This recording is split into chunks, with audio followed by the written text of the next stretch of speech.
Last year আমার অনেক heavy মেনস্ট্রুয়েশনের জন্য আমি আমার হেমোগ্লোবিন 5 এর নিচে নেমে গিয়েছিল। So I was on the verge of a brain stroke. Emergency ডক্টরের কাছে গেলাম, ও বলে যে না তোমার ওজন বেশি, তোমার বিয়ে হয় নাই, মানে যেটা বলে আসলে। মাত্র 31 বছর বয়সে অকাল মৃত্যু জনপ্রিয় কন্টেন্ট ক্রিয়েটর কারিনা কায়সারের। মৃত্যুর আগে বাঁচার আকুতির কথা জানিয়েছিলেন কারিনা কায়সার।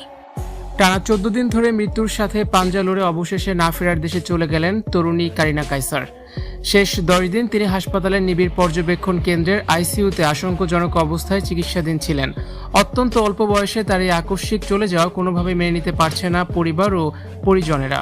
পারিবারিক সূত্রে জানা গেছে, কারিনা কায়সার লিভার ফেইলিওর জটিলতায় ভুগছিলেন। শেষ সময় তার শারীরিক অবস্থার এতটাই অবনতি হয়েছিল যে চিকিৎসায় তিনি আর সাড়া দিচ্ছিলেন না। তাকে বাঁচাতে শেষ চেষ্টা হিসেবে এয়ার অ্যাম্বুলেন্সের যোগে ভারতের চেন্নাইয়ে নিয়ে যাওয়া হয়, যেখানে তার ছোট 2 ভাই নিজেদের লিভারের অংশ ডোনেট করার জন্য প্রস্তুত ছিলেন। কিন্তু চিকিৎসকদের সমস্ত চেষ্টা ব্যর্থ করে দিয়ে শেষ পর্যন্ত লিভার প্রতিস্থাপন করা সম্ভব হয়নি। লিভারের পাশাপাশি তার ফুসফুসও অকেজো হয়ে পড়ে। অবশেষে অপারেশনের টেবিলে যাওয়ার আগেই পৃথিবীর মায়া ত্যাগ করেন এই তরুণ কন্টেন্ট ক্রিয়েটর কারিনা কায়সার। হাসপাতালে জ্ঞান থাকা অবস্থায় জীবনের শেষ মুহূর্তে কারিনা আকুল আর্তনাদ করে বলেছিল, আমি বাঁচতে চাই। বেঁচে থাকার তীব্র আকুতি থাকলেও নিয়তির নিষ্ঠুর পরিহাসে তার সেই শেষ ইচ্ছা পূরণ হয়নি।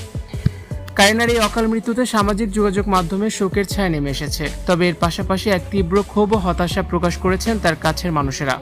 সদা হাসি খুশি ও প্রাণোচ্ছল কারিনা যখন হাসপাতালের বিছানায় জীবনের শেষ লড়াই করছিলেন, তখন সামাজিক যোগাযোগ মাধ্যমের একাংশে তার অসুস্থতা নিয়ে কিছু মানুষ চরম কুৎসিত ও নোংরা মন্তব্যে লিপ্ত ছিলেন। তার ঘনিষ্ঠজনদের মতে কারিনা বেঁচে না থেকে হয়তো একদিক থেকে ভালোই হয়েছে। সে যদি আজ জীবিত ফিরে আসতো এবং দেখতো যে সমাজ বা মানুষ তার এত বড় একটা অসুস্থতা এবং কষ্টের দিনগুলো নিয়ে কিভাবে নোংরামি করছে, তবে হয়তো সে নিজেই আর বাঁচতে চাইতো না। একটি ফুটফুটে জীবনের এমন করুণ সমাপ্তি এবং অসুস্থতা নিয়ে সমাজের একাংশের এমন অমানবিক আচরণ আবারও আমাদের মানবিকতা বড়সড় প্রশ্নের মুখে দাঁড় করিয়ে দেয়।